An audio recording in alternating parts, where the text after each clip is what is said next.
So we got some new Warlock cards. Is Big Demon Warlock going to be a thing, or is it going to suck? Well, that's a question I'll try to answer in this video. Sorry, I'm so late to this one compared to normal.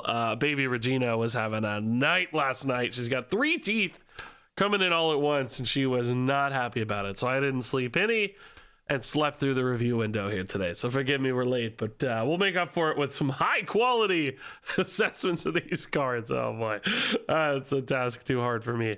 We'll do our best. We'll do our best. So let's talk about Game Master Nimsy here. A 5-mana 3/6 Battlecry, draw a demon, and Death Rattle, swap places with it. So this is kind of cool. Has big demon cheat energy. Reminds me a little bit of the sort of amorphous slime package we saw fairly recently in Warlock. That was about cheating out kind of a big undead using a turn 5 Death Rattle card. Nimsy drawing the demons, kind of nice in some ways because you know you're getting that resource guaranteed. It's kind of unpredictable in other ways too. It might be a little bit harder to figure out exactly what demon you're going to hit. This also has kind of Kangor vibes because she is swapping places with that card that's going to be drawn into your hand, which means she's going to be back in hand and you can play her again, kind of like Kangor does, but a little bit worse body. You know, Kangor has the kind of lifesteal upside on his chains that are pretty cool there, and Paladin. We also have some questions about the demon pool. There is a new card, Wretched Queen, we should talk about. This is kind of like a big new crazy Void Lord, which this looks like a great demon payoff. There's also the enhanced Dreadlord. If you remember this card, looks like this is still in core. This is kind of a nice big defensive demon body as well. I would say those are likely going to be your best big demons. There's some weird stuff like Sargeras, a card you'd normally probably like to run in this kind of late gamey Warlock package. But Sargeras is really bad off this because you wouldn't get his battle cry. It's just going to swap him into play. And Sargeras, specifically, the Titan really needs his battle cry to summon the portal. He's no good without his portal. So there is like some clunkiness here, and clunkiness is maybe going to be the story of the day for these cards, because like there's another demon here, the Rook, the Malefic Rook, which doesn't really synergize with Nimsy. Like, yes, she negates this negative battle cry if you cheat it into play, but he's just kind of small. We also have Doomguard is back in the core set for Warlock. If you guys remember, Doomguard is new to core, so maybe there's something there too, like getting a kind of charge minion. But sometimes Nimsy's going to die at your opponent's hand instead of yours. We do still have Chaotic Consumption to help kill off stuff like Nimsy. So I don't know, man. There's just some weirdness around this. Not to mention Nimsy as a one-of legendary in your deck makes this a less reliable game plan than perhaps something like Amorphous Slime had been in the past. Plus, there's no Thaddeus that's like an instant win off your, the Amorphous Slime. That was what made that so powerful. I don't know if Nimsy has that much upside. So basically some weirdness and clunkiness, I think, around all of this. And making this worth it. You also are going to run out of demons at some point because Nimsy is drawing through them, so you can't really do this chain all that much either. So all in all, I don't know, man. This doesn't feel like it's enough to fuel the sort of central thesis of a deck, the core win conditioner game plan. Maybe it can just scoot by as a complementary sort of thing in a control Warlock that's just already running some big demons, and Nimsy's kind of a flyer to just help you draw some stuff, maybe support some hand size synergies we're going to see later as well. But I will say, like, this is going to be the first hint of a bunch of Warlock cards in this video that kind of don't really seem to mesh together all that well. I think you'll see what I mean. So moving on to the Wretched Queen, this is definitely kind of a new big Void Lord sort of card. 8 mana, 4/4 demon, taunt. Death Rattle, summon 2 4/6 knights with taunt. And that is definitely a big pile of stuff. And I like how the stuff is threatening. Like the 2 ignoble knights left behind, that's nice. Like those can take trades on board that are meaningful. Those can push some face damage and chunk away opponent's health if they're left behind. Compared to something like a Void Lord, for instance, which didn't really have that much threatening presence on board. This does. Like this actually becomes a pile of meaningful stats, both defensively and kind of if left undealt with too. And this is going to create some problems for certain decks, like pushing through the Wretched Queen and then having to deal with immediately 2 Ignoble Knights. All of that being spread across 3 different bodies can really challenge different kinds of removal, especially the front half and the back of this.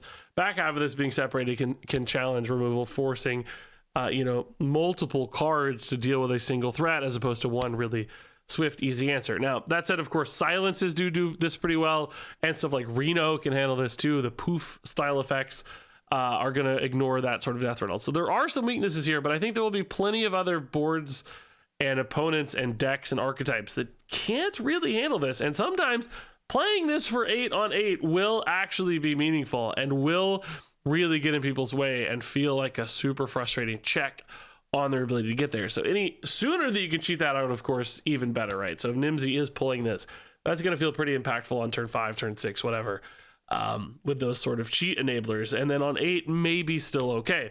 The question really then is like, is the deck for this there? Would a control Warlock deck rather just run, removal spells in that slot? Would they rather run more dedicated big things that are just good at answering cards?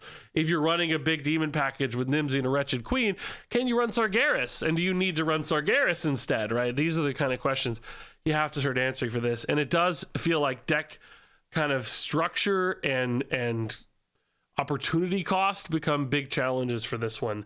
But that said, we're in a 4-set meta. There's things like Reno decks as well, where Wretched Queen seems like the kind of card that could still make the cut, honestly, as an 8-drop from time to time, and then has that cheat upside as well. And we're going to see some like Resurrect effects and Summon effects as well, which, again, don't really play all that well with this, but kind of give it an extra edge. Let me explain what I mean, because this is Endgame, another new Warlock card here. This resurrects your last demon that died, which sounds insane, right? Resurrect my Wretched Queen. That's nuts for 2 mana. Oh my god. But keep in mind, it's the last demon that died. And with Wretched Queen, the last demon that died is probably going to be the Ignoble Knight, not the Wretched Queen, because very often your opponent, if they deal with the Wretched Queen, it's probably going to deal with, the Ignoble Knights too, or at least one of them or something. If they did just kill your Wretched Queen and left behind your Knights, like, yes, that's insane, but you're already in a really good spot anyway, because you got 2 Ignoble Knights up on board. So in many instances, it's a 2-mana Resurrect, a 4/6 taunt, which, that's not terrible, right? 4/6 for 2 is pretty good, but at that stage of the game, that late, as that's coming down later, that's a big question. Like, okay, that's not really worth it. 2-mana 4/6 is okay, but I really wish there was a way to cheat out the big awesome thing, the big Wretched Queen, right? That becomes a little bit harder to do. And sure, there are still going to be ways to do that where you kill it off yourself and try to time this well. Of course, that's going to line up from time to time, but there is this just sort of natural anti-synergy that exists here. It's just like, it kind of makes sense. It kind of goes together. But at the same time, it's just a bit clunky. There are these hints of awkwardness where all these cards could really sing together, and instead they kind of seem to bash into each other's head a little bit and don't always do exactly what you'd want them to do, which is fine. I don't mind that actually from a design aspect. Sometimes I think they make cards too synergistic, but it does call into question how effective it's going to be when everybody else gets sets that are like crazy synergistic and perfectly designed for each other. Will this actually struggle to compete? Because then we look at this card, the Malefic Rook, right? This is another demon that you might think, okay, cool, there's like some demon cheat stuff happening here. This card's kind of neat, right? But are you really excited to get this off Nimsy? No, not really. It's not a big demon. It's a 3-cost 5/6. You're probably going to want to run this in a more aggressive package. The Nimsy thing seems like that's for late game. This seems like this is for early game, which, okay, that's fine. We've split those into 2 decks. Again, there's nothing inherently wrong with that, but each of those decks is then going to be getting a little bit less support to make it make sense. So this might be its own separate thing yet again, where you're playing an aggressive demon deck, and I think that's actually kind of cool. There are still some synergies for this too. Think about cards like Imprisoned Horror. This costs 1 less for each damage you've taken. If this attacks your hero, that's 5. That's discounting your horror by 5. That's going to get down to 0 pretty quick at this sort of rate. So could you have a self-damage Warlock with the Malefic Rook? Maybe so, yeah. And this looks good. I mean, a 3-mana 5/6 is really big, and I actually like Endgame better when talking about the Rook here. Like, suddenly in an aggro deck, summoning a 5/6 with Endgame makes way more sense than using Endgame in a big deck package. So maybe that's the out here for Endgame and gives you a little bit more hope for this card. That said, is there enough consistency across multiple demons? Like, are there going to be other good early game aggressive demons that add that redundancy that makes this feel better so that you're not sitting on a dead end game? Like, you have to run other good demons. Is the Doom Guard enough? Can you pull together an early to mid game package of demon threats that reward this with only half or less or a couple cards in the set being dedicated to this game plan? I don't know. I think it's going to be hard to make that feel worth it. There's probably like one good big demon you want, and if you miss it, this feels a lot worse. So now let's move over to Crane Game. This is back to the kind of big demon package. This is a 9-mana spell where you summon copies of 2 demons in your deck, which of course, if you're hitting Wretched Queens, like that's an insane home run. If you hit Enhanced Dreadlord, right, like, okay, great. Cheated out like 16 mana and stuff for 9 mana. That's pretty cool. That said, this is a 9 mana card, 9 mana play. You're sitting on this forever. Frankly, the chances of you drawing through all your demons before even seeing this is pretty high. It also does exclude stuff like Sargeras. Again, Sargeras just does not go in a deck like this. Sargeras, you really have to get that battle cry. This is a copy, so okay, like you can get a 3 or 6/12 Sargeras down, but why? You know, if you've already played one Sargeras, it's a little better, but it's just like creates again weird friction and weird awkwardness in your deck, because that first time it's gonna feel really strange off the Crane Game. So I don't know, man. There's just, again, a big expense here, big awkwardness here, big deck construction problems here. And, you know, yes, I can imagine some 9 mana turns where this feels totally fine to play. But in a lot of other games, this is just going to be a dead card in hand. It's going to feel like, oh God, I just need stuff to do. I'm already running all these big demons. Can I really afford more big stuff? Did this make Sargeras weird in my deck? Just too many challenges for this to overcome, I think. So now we've got another card here, the Tabletop Role Player, and this one's, I think, a little bit back on an aggro demon Warlock. This is a 4-mana 4/3 miniaturized battlecry. Give a friendly demon +2 attack and immune this turn, and then of course you get the mini version of this as well. Which, you know, yeah, if you hit this on curve with the Rook, you know, that's a really nice turn 3 into turn 4, a little bit of extra damage. The immune aspect of it, I mean, while fine, it's a bonus, you're probably not really looking to trade too much, especially with such a big attack on turn 4. That would be like, you know, 7 damage on your Rook. You don't really want to trade that in with immune, so you probably want to push that to face. Maybe this is a nice little backup plan so that if you had something small left behind, a tiny imp or whatever, you can start to trade it up. That said, you know, this is only a 4/3 on turn 4 with a very minimal +2 attack that's not even permanent. This to me just feels a little bit too old school in its design. It's like this is kind of a Dark Iron Dwarf, and that is a very old card. The mini, you know, is an extra bonus that gives you an Abusive Sergeant on the back end, which, you know, again, it's fine, it's nice. It just feels a little too old school, a little too low output. I honestly think these cards could have had, you know, like the Tabletop Role Player could have just had better stats, could have been a demon itself, right? There are a few ways to push this to make it that much better, because as it stands, I don't know that a Dark Iron Dwarf and an Abusive Sergeant really make the cut, even when bundled together like this in modern day Hearthstone. So another piece for the aggro side of it, but I don't think a super compelling one. So next up here, we have the Cursed Campaign, a 3-mana shadow spell. This one's going to give a friendly minion Death Rattle, summon 2 copies of this minion that are dormant for 2 turns. So this could be a really efficient way to get like tons of stats, tons of value. Imagine this on a Wretched Queen, for instance, of course, and you've just got a pile of stuff, right? 2 bonus Wretched Queens with the bonus 4/6s inside. My God, it's so much stuff. Imagine this actually with Doom Guard who's coming back with charged minions. This is kind of cool because when they wake up from dormant, you can just attack face with them right away. So that's an extra side of this. Like, is it value? Is it lethality? Both of those exist. The challenges for this card, of course, is it's a very delayed effect. Number one, it's actually a death rattle, which means, you know, if you're not activating it yourself, your opponent could maybe ignore it for a while. It might be harder sometimes with stuff like, you know, a Wretched Queen that they need to push through and kill, especially if they're a more aggressive deck. But some control decks might just say, whatever, I'm going to leave that 4/4 on board and not activate your death rattle for you, not get that dormant clock started in this case. And then once it dies, you still got 2 turns to wait as well. So you're basically investing some mana and investing a resource in a payoff that could come down pretty significantly late. You might be dead before you even see these sorts of cards. So there's always that risk and downside to this. Also, of course, susceptible to the poof style effects of Reno. It's like, okay, yeah, you did this on turn 7, whatever. I'm just going to wait.